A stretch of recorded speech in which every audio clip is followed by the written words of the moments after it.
Halo Naker, nasi kering enak tahu, apalagi pakai Royco. Gimana micin lovers? Stabil, wifi tetangga aman, sibuk nata masa depan tapi masih demen rebahan. Fix kita micin lovers. Kali ini nasi kering bakal ngebahas film tahun 2018 yang bergenre thriller post apokaliptik yang berjudul Bird Box yang disutradarai oleh Susanne Bier. Film ini berdasarkan pada novel yang berjudul sama yaitu Bird Box karya Josh Malerman yang terbit pada tahun 2014. Bird Box tayang perdana pada acara AVI Fest pada tanggal 12 November 2018 dan tayang secara terbatas pada tanggal 14 Desember 2018 yang kemudian tayang secara streaming ke seluruh dunia melalui jaringan Netflix pada tanggal 21 Desember 2018.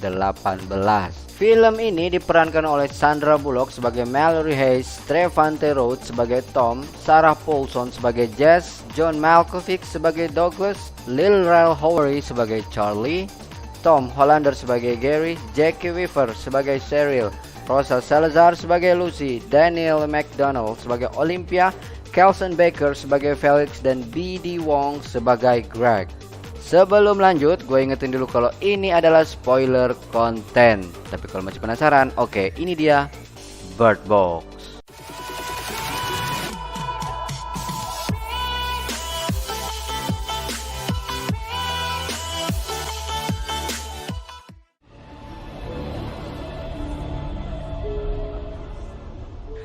Film ini diawali dengan Mallory Hayes bersama dua orang bocah yang tak bernama. Mallory memanggilnya dengan boy and girl. Mereka akan melakukan perjalanan yang sangat jauh mengarungi sungai dengan waktu 2 hari. Dan yang parahnya mereka mengenakan penutup mata. Film ini berlatar 2 waktu yang dibungkus secara bersamaan dalam satu alur. Yang pertama adalah waktu saat ini di mana Mallory berkeras memberikan peringatan kepada 2 bocah tersebut agar tidak membuka penutup matanya selama di luar rumah. Dan jangan tergoda dengan suara-suara apapun yang nanti mereka temui dalam perjalanan. The reason why adalah waktu 5 tahun sebelumnya di mana hidup Mallory normal-normal aja.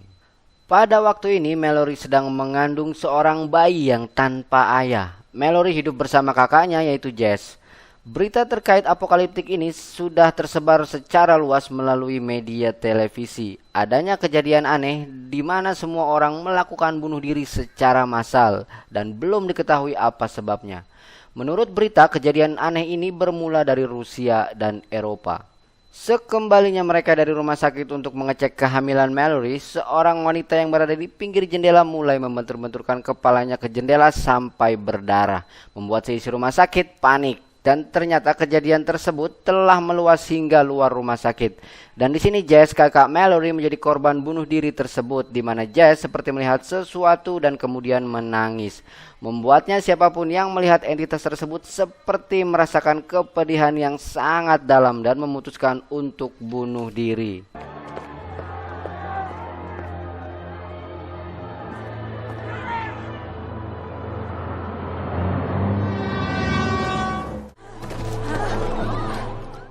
Mallory berhasil selamat dan singgah di rumah Greg bersama tokoh lainnya. Diketahui bahwa setiap orang yang melakukan bunuh diri ialah mereka yang melihat entitas tersebut.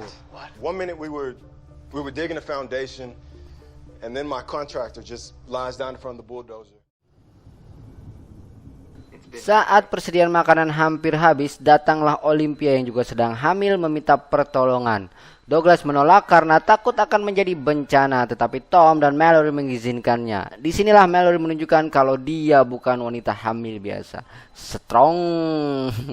Dianggap rendah oleh Douglas, Mallory menunjukkan skillnya menggunakan shotgun.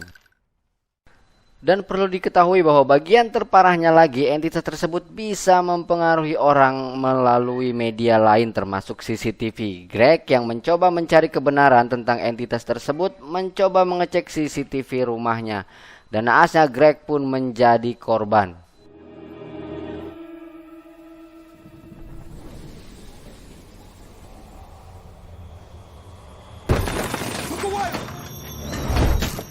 Sobek nggak tuh pala? Felix yang merasa dunia akan segera berakhir mencoba merayu Lucy, sang polisi akademi, untuk melakukan pengencrotan. Hai, sempet Lucy pun mau dan mereka pun menjadi lovebird. Scene berpindah ke waktu 5 tahun kemudian di mana Mallory dan kedua anaknya telah mengarungi sungai selama 14 jam. Di sini Mallory bertemu seseorang di sungai yang bisa melihat entitas tersebut dan tidak terjadi apa-apa padanya. Maksudnya bisa ngelihat dan tidak melakukan bunuh diri. Kenapa ada yang bisa kayak gini ya? Nanti bakal gue jelasin nih. Mallory dipaksa untuk membuka mata dan dikatakan entitas tersebut adalah sebuah keindahan. Dan entitas tersebut bisa melakukan pembersihan bagi makhluk bumi. Mallory berhasil selamat dari orang tersebut dengan melakukan penebasan secara brutal karena emang nggak ngelihat ya. Akhirnya orang itu pun tumbang.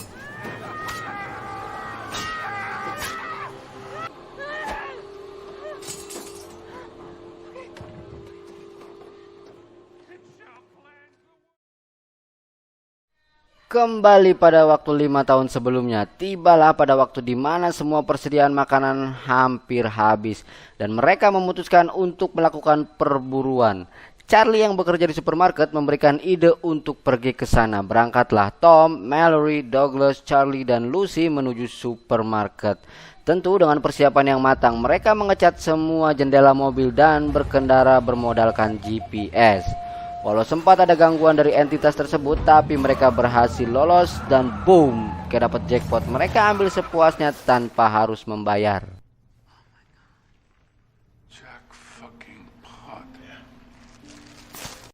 Douglas memiliki sebuah ide yang cukup cemerlang tapi tidak berperi kemanusiaan, di mana Douglas menyarankan agar mereka tidak kembali ke rumah Greg dan tetap berada di supermarket tanpa kekurangan makanan. Ya tentunya ide ini ditolak mentah-mentah oleh Mallory. Sesaat kemudian ada yang menggedor pintu loading dock supermarket. Ya, itu adalah temannya Charlie. Semua heran karena dia tidak menggunakan penutup mata. Lagi-lagi kenapa sih kok bisa? Oke, ntar bakal gue jelasin.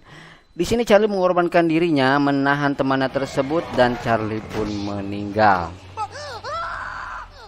Sekembalinya dari supermarket, ternyata ide Douglas dipraktekkan oleh si Lovebird, Lucy, dan Felix. Akhirnya mereka membawa kabur mobil satu-satunya yang ada di rumah Greg dan pergi ke supermarket. Where's the goddamn car? You guys, where are Lucy and Felix? 24 jam sudah Mallory mendayung mengarungi sungai. Lelah menjadi petaka bagi mereka, di mana perahu mereka menabrak bangkai Optimus Prime dan membuat Boy tercebur ke sungai. Boy berhasil selamat tetapi tidak untuk persediaan makanan dan selimut mereka. Mendengar kerincingan bambu, Mallory mendatangi sumber suara.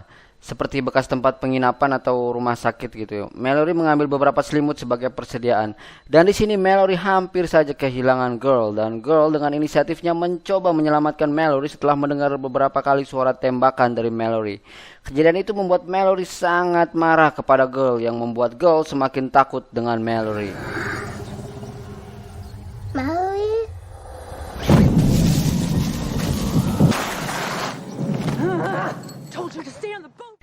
Kayaknya film horor kalau bye-bye aja kagak enak gitu ya. Disinilah malapetaka dimulai, di mana kebaikan hati Olympia membuat film thriller ini semakin dramatis. Datanglah Gary, seorang seniman gila yang bisa melihat entitas tersebut tanpa penutup mata. Gary berpura-pura menjadi korban penggerebekan manusia edan lulusan Northward atau rumah sakit jiwa untuk para narapidana yang mengalami pergeseran lempeng otak. Gila lah pokoknya. Nah, di sini jawabannya. Jadi siapapun mereka yang tidak waras itu bisa melihat entitas tersebut, bahkan melukisnya seperti Gary seniman gila ini karena menganggap entitas tersebut sebagai sebuah keindahan. Sedangkan yang waras akan mengalami gangguan psikosis yang akan mengacaukan pikiran dan kesadarannya, di mana manusia tersebut akan mengalami gejala halusinasi dan delusi, seperti melihat atau mendengar suara yang tidak nyata, dan atau menganggap hal yang tidak benar sebagai kebenaran mutlak, seperti merasa ditakut-takuti atau merasakan kesedihan yang amat mendalam. Atau lebih parahnya lagi akan mengalami sindrom respons stres atau gangguan penyesuaian, yaitu seseorang menjadi sangat emosional dan mengalami perubahan perilaku setelah berada pada kondisi di bawah tekanan. Dan gangguan ini bisa membuat seseorang melakukan perilaku menyimpang, bahkan bunuh diri. Ada ya makhluk yang kayak gitu? Douglas yang selalu curiga pada siapapun sangat melarang keras kedatangan Gary. Bahkan Douglas mengajukan senjata pada Mallory dan Douglas berhasil ditumbangkan oleh Cheryl dan ditempatkan di garasi. Kecurigaan Douglas ternyata benar adanya. Gary kembali menjadi gila setelah melihat lukisan entitas tersebut. Dan yang kerennya di sini, kegilaan Gary bersamaan dengan kelahiran dari bayi-bayi Mallory dan Olympia. Gokil.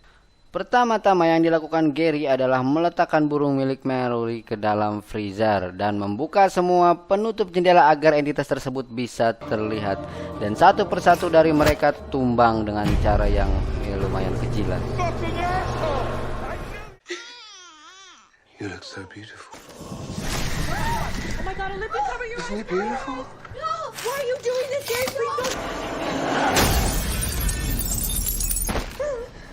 No, oh, no, no, no, no, no.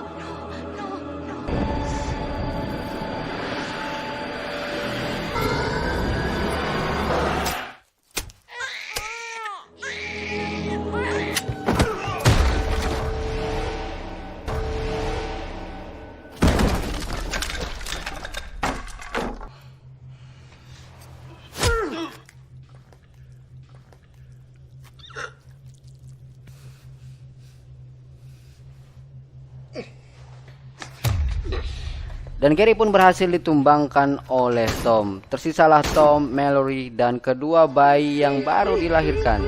Ternyata anak tersebut adalah anak dari Mallory dan Olympia. 5 tahun berlalu, Mallory dan Tom masih berusaha bertahan dari entitas tersebut sambil merawat boy and girl. Dan akhirnya radio mereka pun mendapat balasan dari seorang pria bernama Rick. Rick menawarkan sebuah tempat, komunitas, dan pasokan makanan. Mallory sangat tidak percaya dengan ini. Mallory takut jika itu adalah sekumpulan orang gila yang bisa berkeliaran tanpa penutup mata. Rick menjelaskan jika ingin bergabung ke perkumpulannya, Tom harus melalui arus sungai selama 2 hari karena posisi mereka yang sangat jauh. Dan yang paling menakutkan adalah Rick mengatakan bahwa sangat tidak mungkin membawa anak-anak untuk mengarungi sungai. Dijelaskan bahwa akan terdapat jeram yang sangat deras di mana salah satu dari mereka harus melihat atau membuka mata, jika tidak mereka tidak akan tiba ke hilir sungai. Dan yang menariknya, setelah hilir sungai mereka harus mengikuti suara burung melalui hutan untuk dapat sampai ke perkumpulannya Rick. Terjadi pertengkaran antara Tom dan Mallory. Mallory merasa bahwa ini adalah jebakan. Tetapi Tom bersikeras bagaimana kita bisa bertahan dengan pasokan makanan yang mulai habis. Lagi-lagi soal perut, cuk. Tibalah hari di mana mereka harus berangkat mencari persediaan makanan dari rumah ke rumah. Tetapi dalam perjalanan, sekumpulan orang gila datang dan menemukan mereka. Tom menjumpai mereka demi menyelamatkan Mallory dan 2 anaknya. Setelah membunuh beberapa orang gila tersebut, Tom membuka penutup matanya karena Mallory dan anaknya diketahui oleh orang gila tersebut dan diikuti. Tom berhasil membunuh orang yang mengejar Mallory sebelum akhirnya bunuh diri karena melihat entitas tersebut.